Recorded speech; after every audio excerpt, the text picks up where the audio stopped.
Good morning, everyone. Thank you for being so brave to come today after all the superstorms we've had. It's lovely. And welcome to those watching on Facebook, live stream, or on our website. Just before we start the service, I would love to share with you some exciting news. And you'll see these flyers outside in the meeting room. Next Saturday, the 8th of November, we have a concert here called the Ave Maria, a celebration of the feminine in Christian music.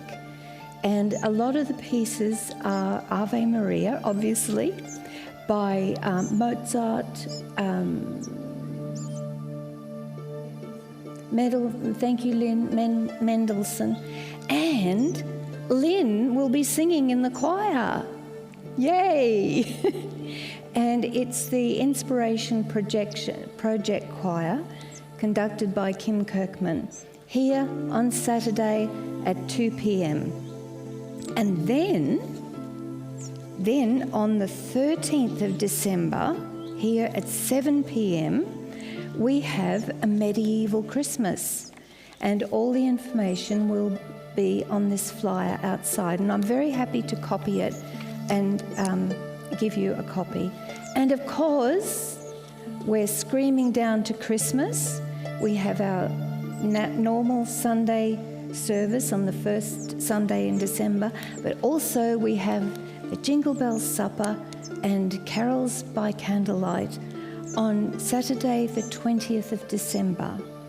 And if you could bring a plate of vegetarian food to share, that would be wonderful. And the lodge will provide the sweets. And if you want to enhance your experience of carols in the temple, you may like to stay overnight. You're very welcome to stay. But you will need to reserve a bed. So, before we begin the actual service, shall we just close our eyes and for a few minutes attune to the angel of the temple, that beautiful being of light and healing, who is here always, working to bring peace, love, and healing.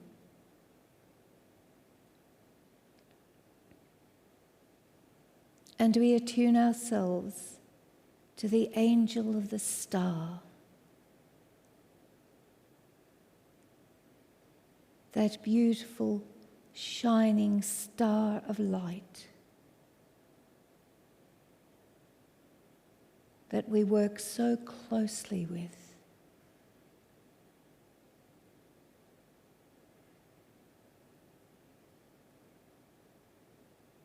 Feel the light, the love from these beautiful beings. And as we concentrate our whole being on the angels, our mind and our emotion become still.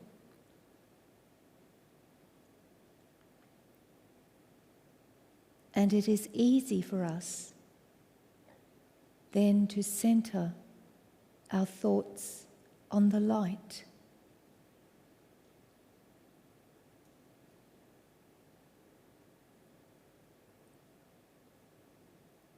Feel the peace of the angels as they draw so close,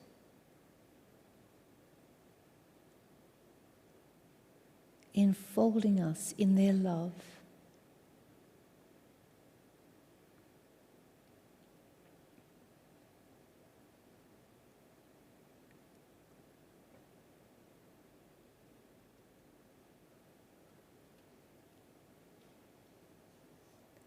And in this state of peace and love, It is so easy to open our minds and our hearts to the words of wisdom from White Eagle.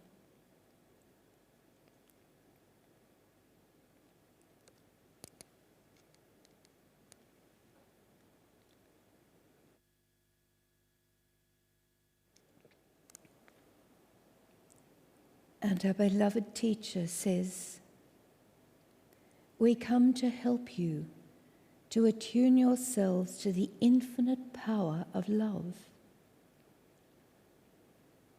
Love is the worker of miracles. Divine love will meet every need of your life. The material world and your imprisonment in the physical body may seem to you very hard, and you have become accustomed to thinking in terms of pain and inconvenience and ills of the flesh, which seem so obstinate and will not be removed.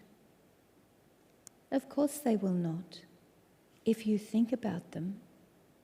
But as soon as you dwell in spirit, attuned to the love of your Father, Mother God, and to Christ the Son, you will feel the inflow of a magical power of healing. But don't be in too much of a hurry. Be patient. If you will train yourselves to think in terms of love every moment of life, you will find that unconsciously and almost imperceptibly, a beautiful healing will take place in your life. There are many methods of healing, but only one true source from which all healing flows, and this source is divine love, the foundation of all life. The Master Jesus is at the head of the healing ray, and it is his special work to help humanity to make contact with the source of life. He comes to you whenever you truly call. No prayer goes unanswered, because true prayer sets up a vibration in your soul which goes right to the source. True prayer is the complete surrender of the soul to God's will. Thy will be done in earth. Thy will be done in my physical body.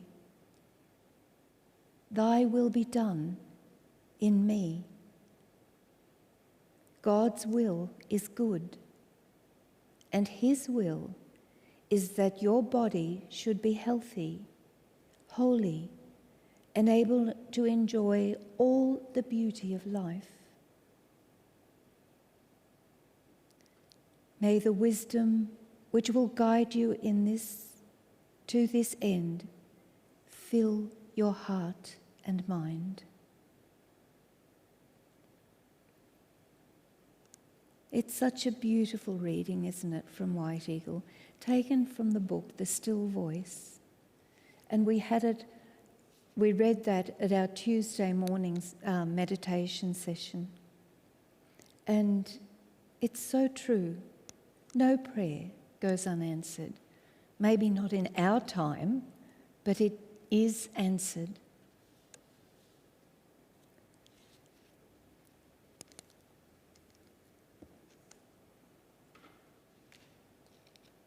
So now, shall we join together in the earth healing focus?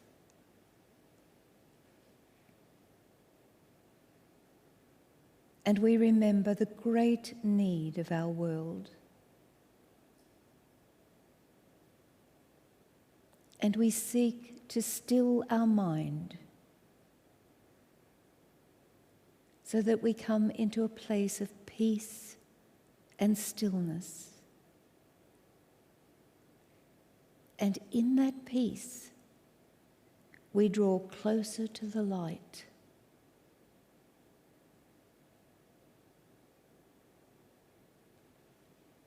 Let us open our hearts to the light, to the power, the love, the wisdom.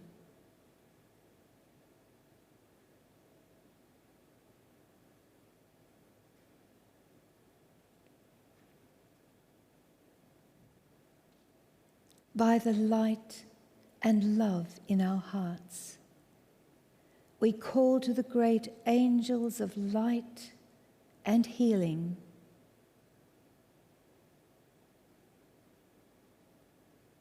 Being still, we feel their presence and their power.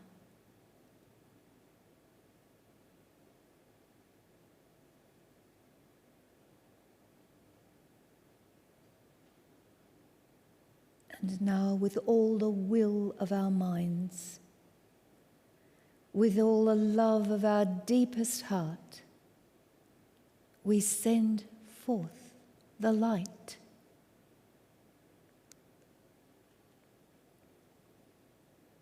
We send it forth as a great star of light,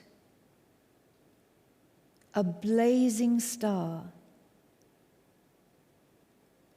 a star of light, lifting all hearts into the eternal heart of the light.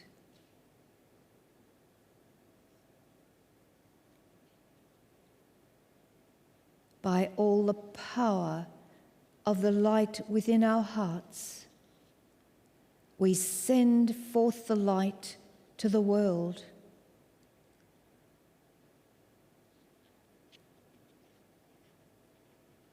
And particularly, we send forth the light to the Middle East.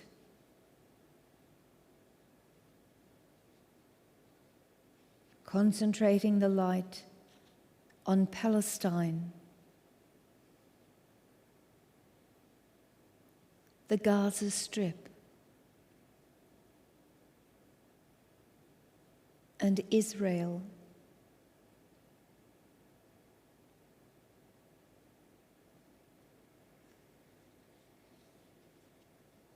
We hold in the light the leaders and people of Russia and Ukraine,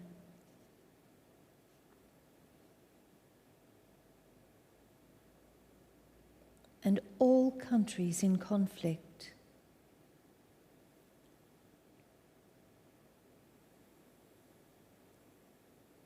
And particularly, we hold all leaders of the world, leaders in politics,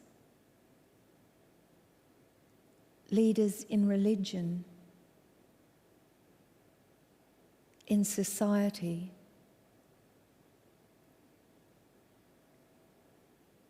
in health and finance. We hold all these people strongly in the light of the star.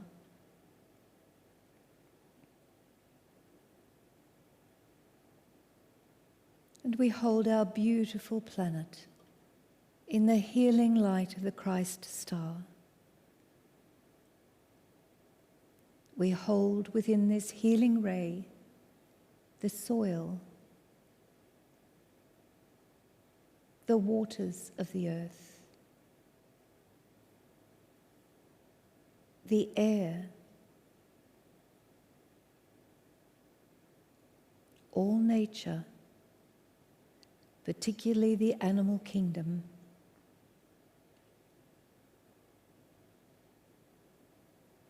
And particularly this month, we hold within the light noise pollution within the oceans and the atmosphere.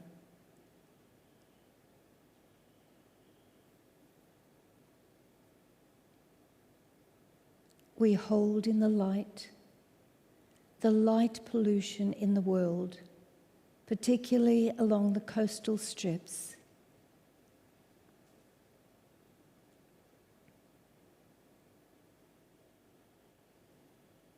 In the light, we hold the greyhound and racing industry worldwide.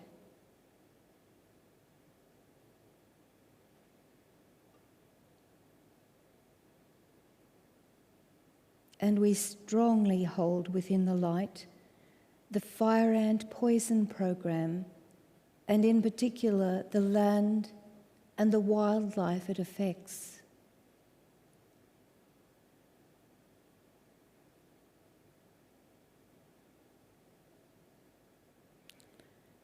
We hold in the heart of the star of light, the soul of Australia,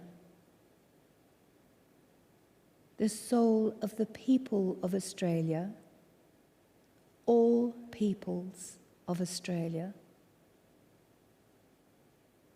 May the light shine through the hearts and minds of the people of Australia to bring healing to humanity and reverence for all life.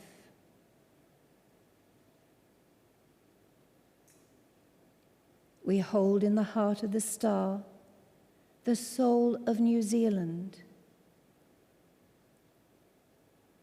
the soul of the people of New Zealand.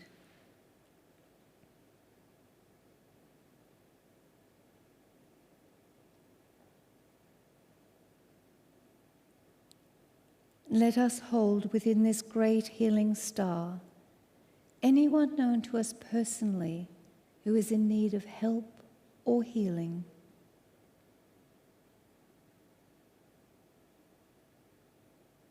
All the souls whose names are on our healing lists,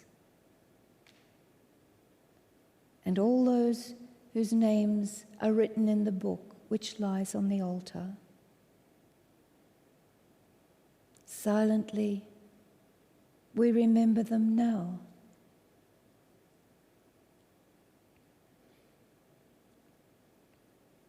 And we see them radiant in the healing light of the star. And in particular today, we honour the soul of Michael J. Fox.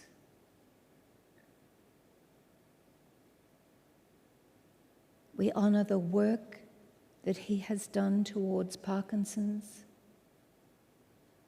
and the shining light he has been. And we see him now being welcomed by the angels of light and his family members.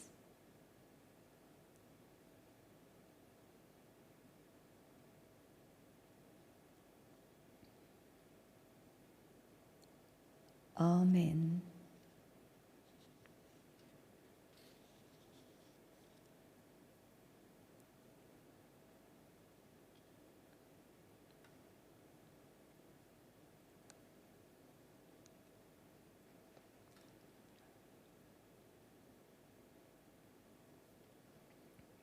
Steve, would you please hand out the pieces of paper for May the Light?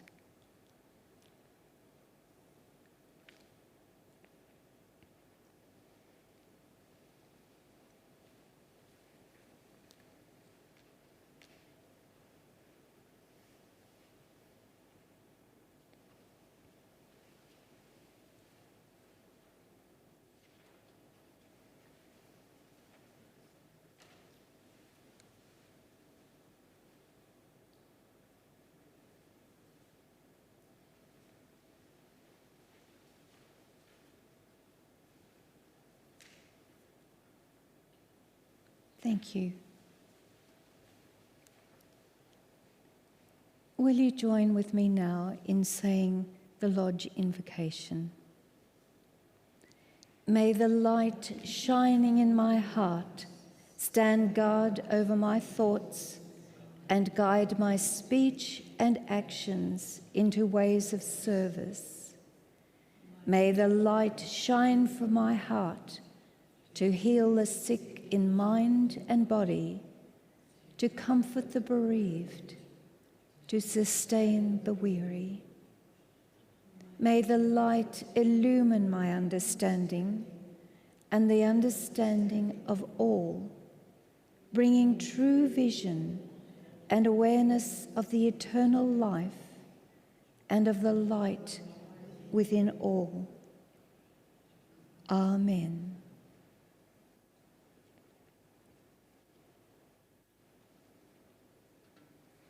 And now I'll hold you over to our beautiful Rina.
Good morning, everyone. I am really, really, really happy to be here again. I always am. It's just lovely to come here. I think I get here a few times, 6 or 7 times a year, and I just absolutely love it. And you're so lucky living here. I'm from the Gold Coast, and we don't have rolling, lush green valleys and just flowers along the streets. It's just very nice. There's always so much to celebrate on our spiritual calendar in November. November is a time for introspection, reflection of life and death, and honouring our ancestors. Yesterday we celebrated All Saints' Day, and today we celebrate All Souls' Day, and we remember our dear loved ones who have passed into their bodies of light. And after you were speaking, Gay, there's so much happening. And on the 11th, it's a Remembrance Day. Yes. So it's our Memorial Day to honour armed forces and members and the animals who died in the line of duty. Today's talk is about the veil between our physical and spiritual worlds. There's a lot of conjecture about it. People have a lot of discussions about the veil, and I was a bit confused about it, so I got very, very interested in the subject. In a Sunday address from 1952, and it's amazing how White Eagle's words are relevant. In 1952, we're in 2025, and it's absolutely relevant. And from an address titled Love One Another, White Eagle said, "Dear children of earth we who speak to you from spirit, speak not from the intellect, but from the great heart of love. We speak to you as spirit. We speak to you, dear children of earth, with all the love of Christ. When we tell you there is no death, and that only a very thin veil divides us from those who have passed into the light. They are still alive, just the same as when we knew them only they're so much happier, and I absolutely believe that. You cannot see them, although they have lost their physical bodies. They have a body which is just as real and solid as your physical body is to you. But they have seen and learnt in the spirit of life that God is indeed a God of love. They have one great hope for you and for the people that have been left on the earth plane. And their friends and families may be awakened to the realisation of the life of the Spirit whilst here in the physical body. It's a beautiful teaching, simple, enormously powerful, and it's interesting. If you read, I read this a long time ago, and I've read it a few times since, and reading it again today, you just have to acknowledge how powerful those words are and what they really, really mean. We can absolutely have a wonderful life here in the physical body, just like I guess in heaven. It just brings us hope, joy, and immense wonder, just like the veil that I'm just about to talk about. Can we just close our eyes and think about our departed loved ones? Take a deep breath in and breathe out. Relax. Take your time and think of some wonderful and precious moments you have shared with your loved one that's passed into the light.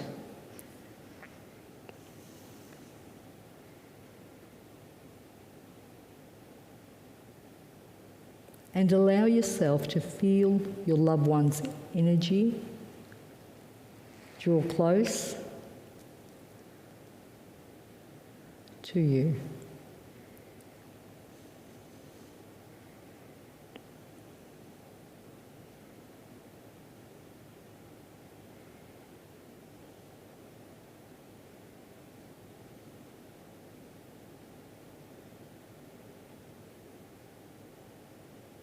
You can open your eyes. So what is the veil exactly? To begin, the veil is said to be a barrier between the physical world and the spiritual realm or afterlife. It's not a physical object like a curtain, even though you hear, and White Eagle himself talks about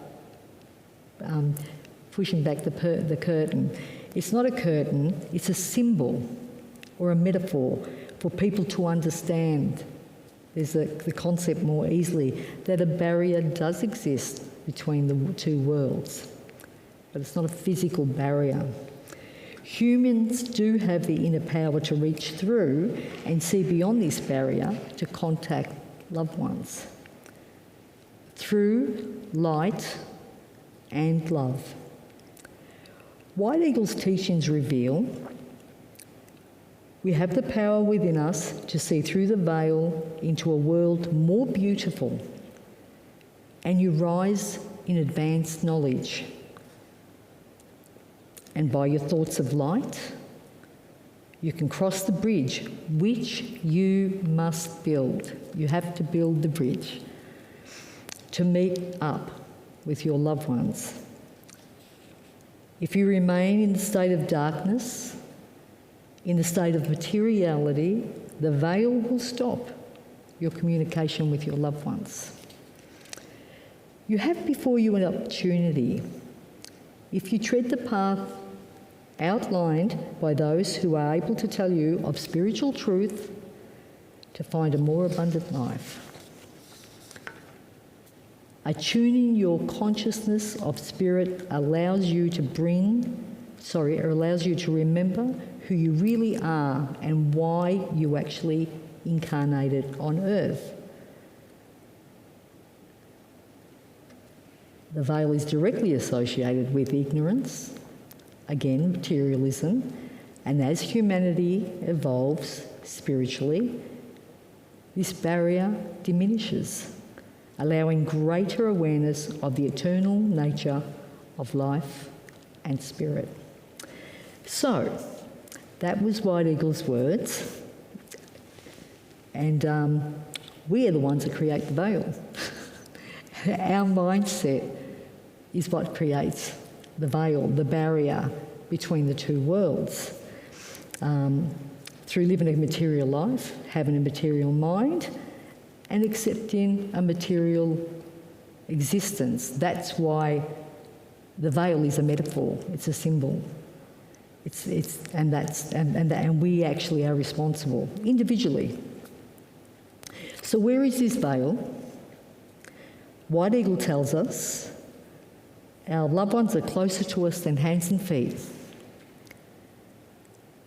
And our loved ones are probably right here now. We ask them to draw close. And the thought of my mum and dad being here is just so exciting, I just can barely compose it. So the spiritual realm is not up there somewhere, and the earth plane is not down here. It isn't a question of distance or geography. It's a question of raising and attuning the consciousness of the spirit until it is able to adapt itself to commune with loved ones through the veil. So, attuning the consciousness of the spirit until it is able to adapt, and that way you step through the veil. Think of everything that's happening right now at the same time, right now, like tuning into a television station.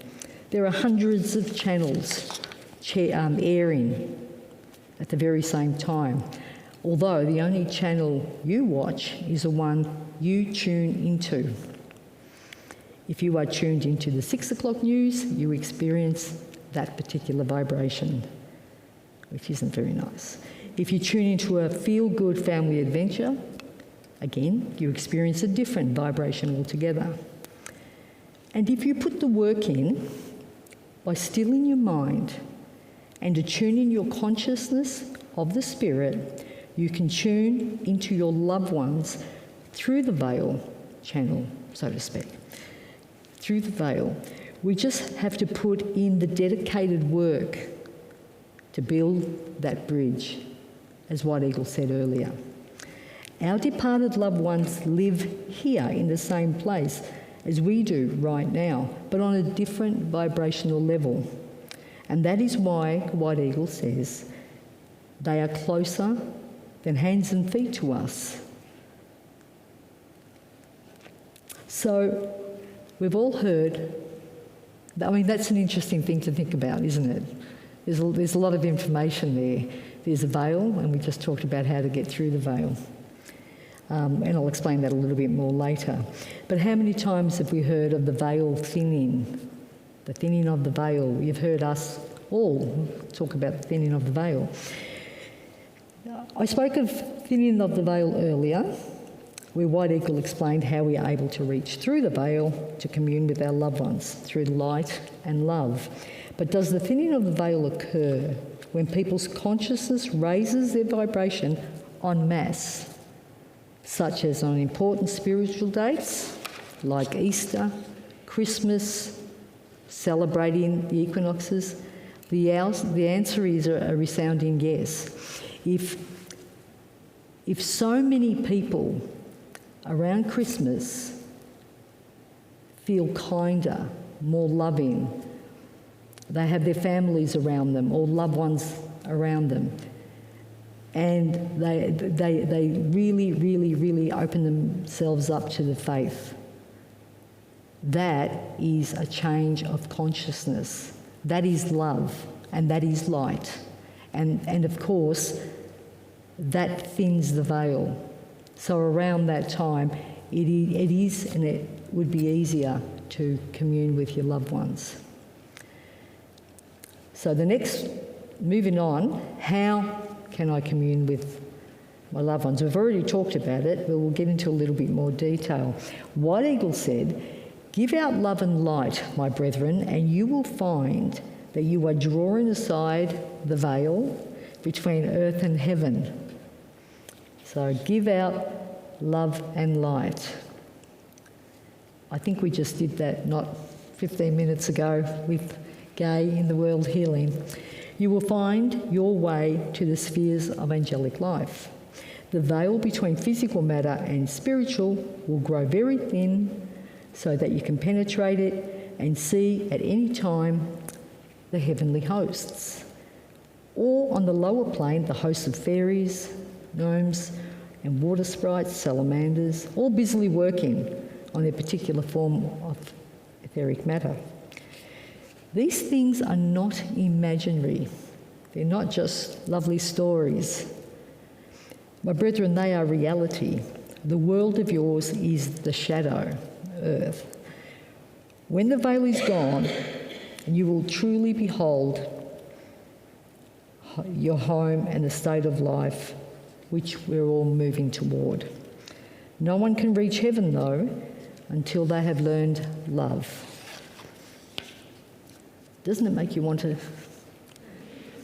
But we won't. How to actually do it. To commune with loved ones, you must attune your consciousness of the spirit until it can adapt itself, as we said earlier. This involves developing an inner awareness, intuition, quietening your mind, meditating, praying, and reflecting positive emotions, spending time in nature, taking care of your physical health, and having the openness to commune with loved ones that have passed through the veil. You don't have to do all of them, but it's almost like a lifestyle move, change. The spiritual light has two aspects.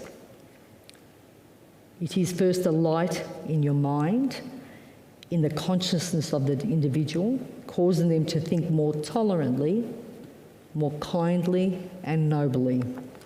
At the same time, it is causing a stimulation of the spiritual or life forces in the physical body so that its very texture becomes more refined, more sensitive. And as it grows more sensitive, it begins to register sound, sight, and vision of the world beyond. So that's pretty incredible. The veil is thinning because of the stimulating effect of this power, which we are calling light. Because the physical vibrations of humanity are becoming finer, the earth is being raised in a spiritual light and glory. So we've talked about that, and it sounds nice. So what has science got to say about this? For those people that like the science, quantum physics and science don't give direct proof of an afterlife or a veil.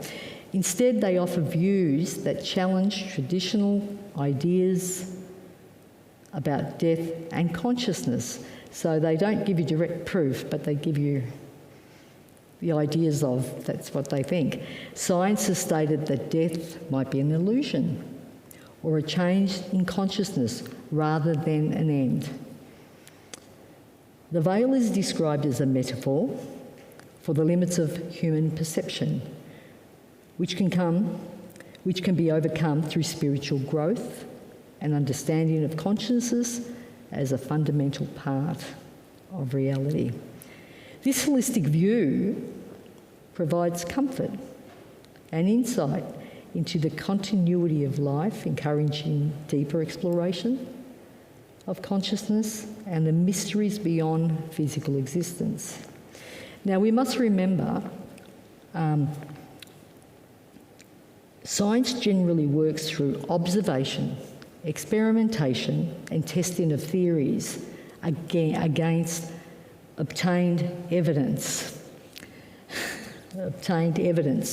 So, whilst science won't confirm or deny the existence of the veil or afterlife, formal research into near-death experiences have found that 8 million people across the world have experienced a near death. And thousands of those people have already provided documented insights into the dying process, death itself, and life on the other side of the veil.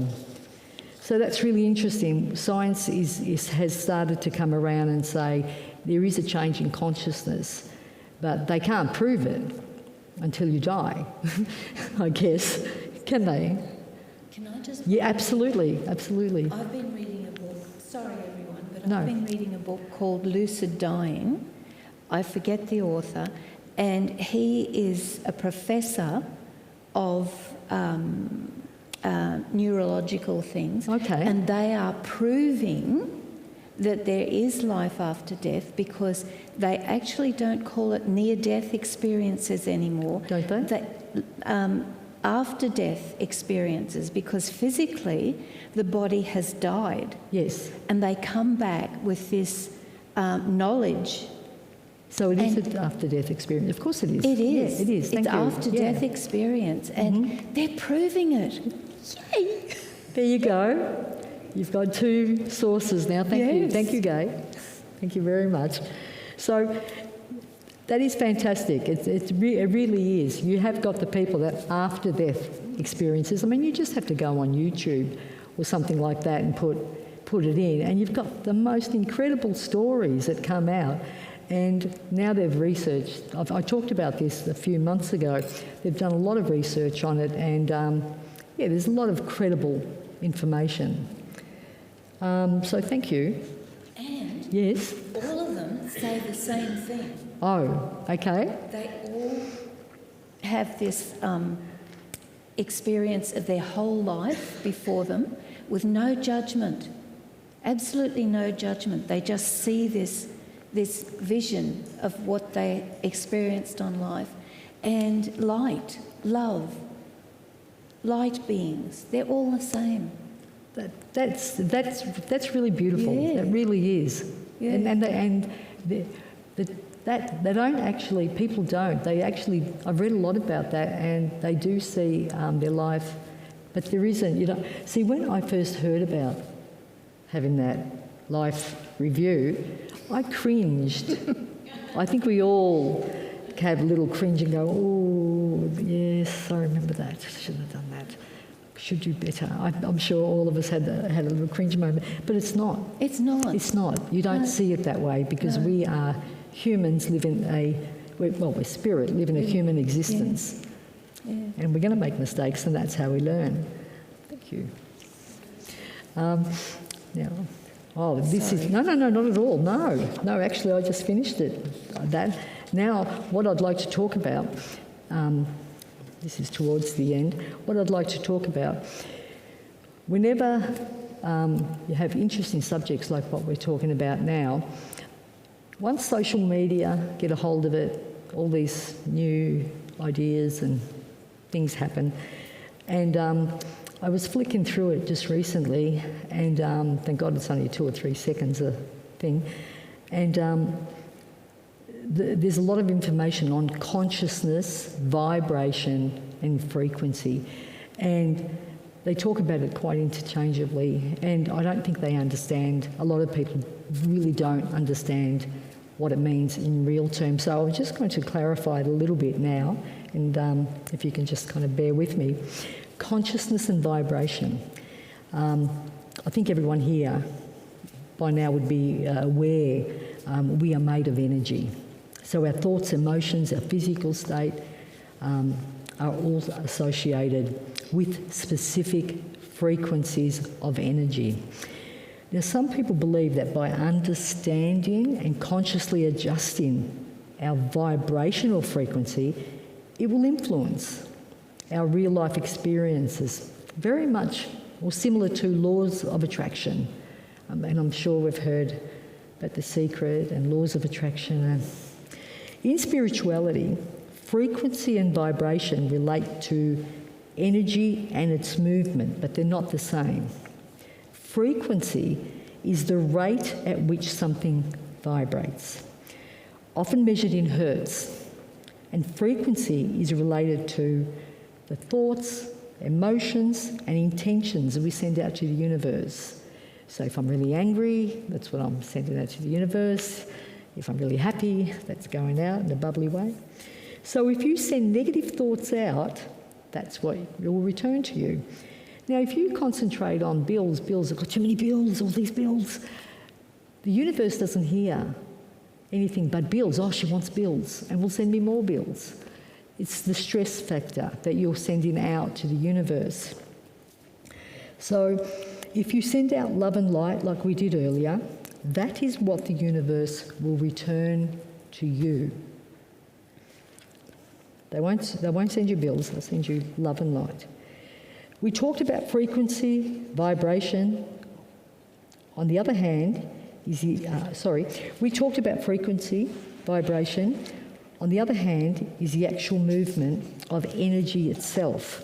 So essentially, frequency is the how often of the vibration. I hope you're following me and I'm not boring you to tears. While vibration is the movement that is actually happening. And I think a lot of people get that skewed a little bit. The concept of spiritual vibrations is all matter in the universe. Everything's made of energy that vibrates. Includes us, our pets, our house, material possessions, foods, liquids. So let's try to put this in practice. Christmas is a few weeks away, followed by the holidays, and people are going to be super busy, really stressed, and often irritated because there's too much to do and not much time. When think about this reading or this talk when we're in a long line at the grocery checkout, or when someone doesn't indicate in peak hour traffic, or someone's walking very, very, very slowly in front of you and you're in a real hurry and you're thinking you can't get around them. The emotion you put out is the frequency you send to the universe. So try to remain calm, relaxed, thoughtful and very, very kind, and everything will turn out all right. Thank you. And now for our meditation.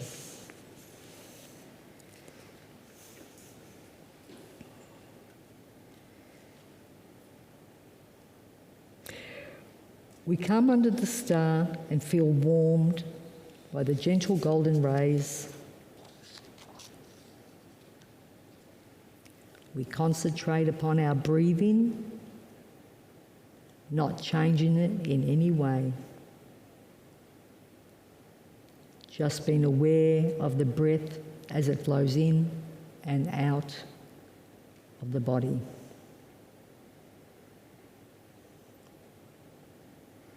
We are aware that we are breathing in the breath of God, the life-giving essence of the universe. Breathe in this light, this renewing life force, and breathe out all that you no longer wish to keep in your being.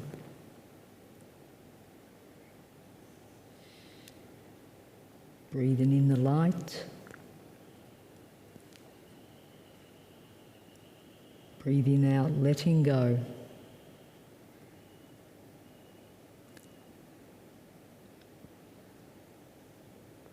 Breathing in the light,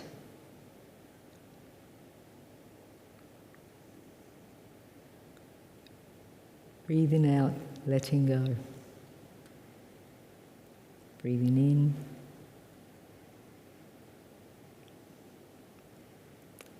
out, letting go.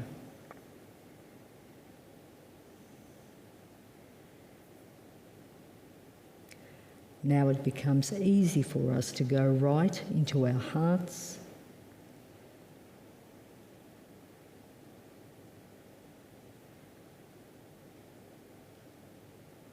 where we become aware of our own inner light.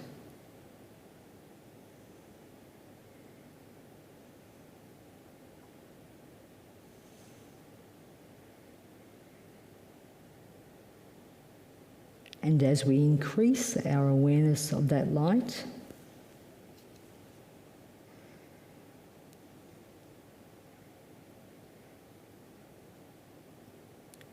it enables us to raise our consciousness to the inner levels of life, the inner planes.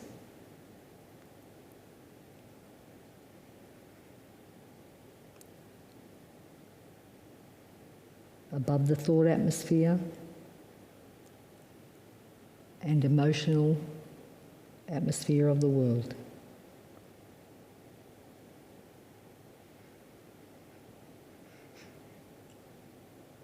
In this elevated state, we find that we are now slowly walking on a mountain path.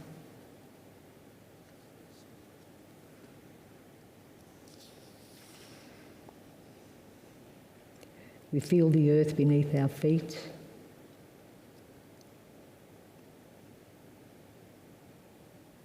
And the wildflowers blooming so humbly in the sunshine.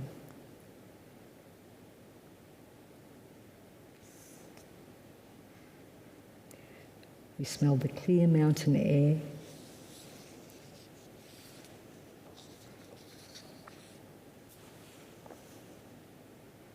And feel a light breeze blowing through our hair and against our skin.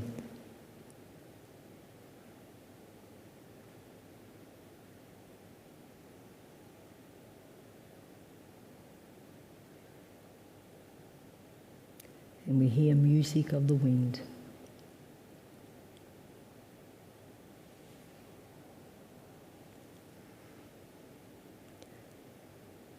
A scene begins to unfold before us, the most beautiful garden filled with hundreds of roses of such brilliant colours everywhere.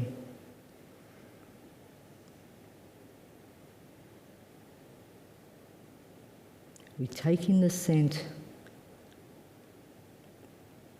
instilling an essence of loving calm as we make our way to a white bench where we sit in the silence and stillness.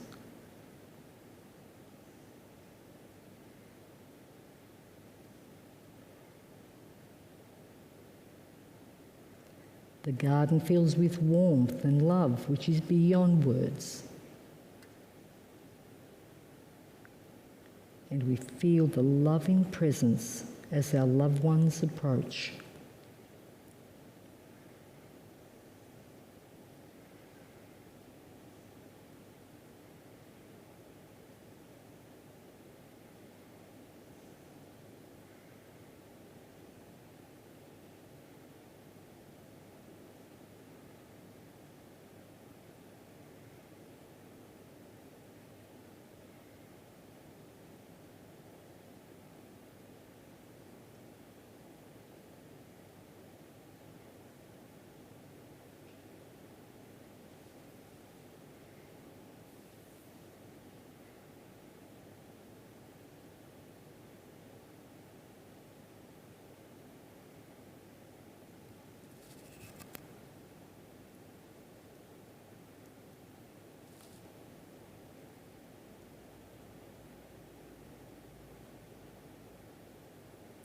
The time has arrived for us to gently withdraw from this beautiful garden of roses. Ever so gently, we bring our consciousness back to the mountain path.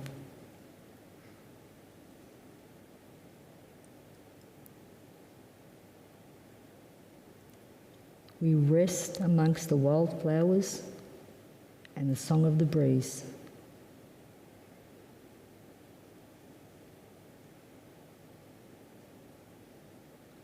After resting, we lightly follow the path back down the mountain. And with every step we take, we become more and more aware of our physical body.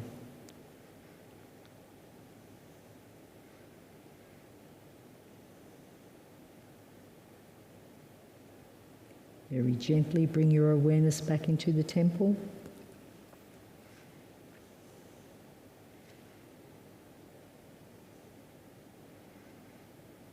and come right back to sit in a chair in the temple.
Thank you, Rina, for a very inspiring talk. It was really good. And can I just add something more? Sorry.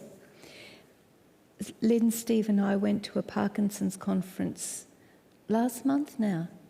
And laughter, happiness, is one of the most important tools that we can have in our life. And Michael J. Fox and his wife decided many years ago to start off each day with 2 minutes of laughing together. And it made a huge difference in their life. Can you imagine what it would be like if we all did that? 2 minutes of laughter each morning. It'd be good, wouldn't it?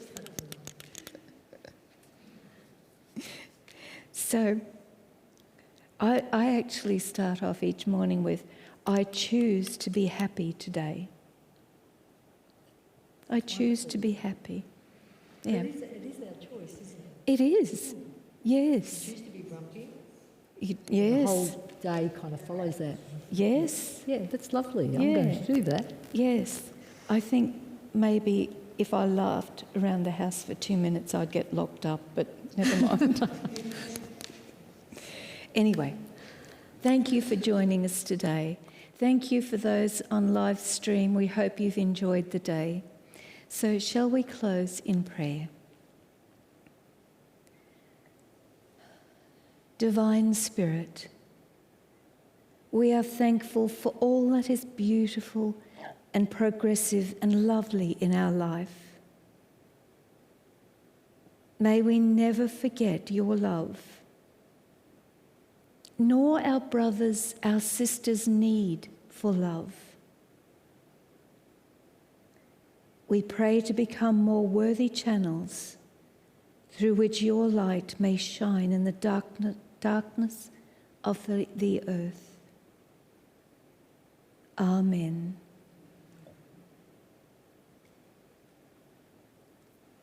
Thank you all so much for coming today and being part of our little family. And I hope that we see you all in the meeting room for lunch.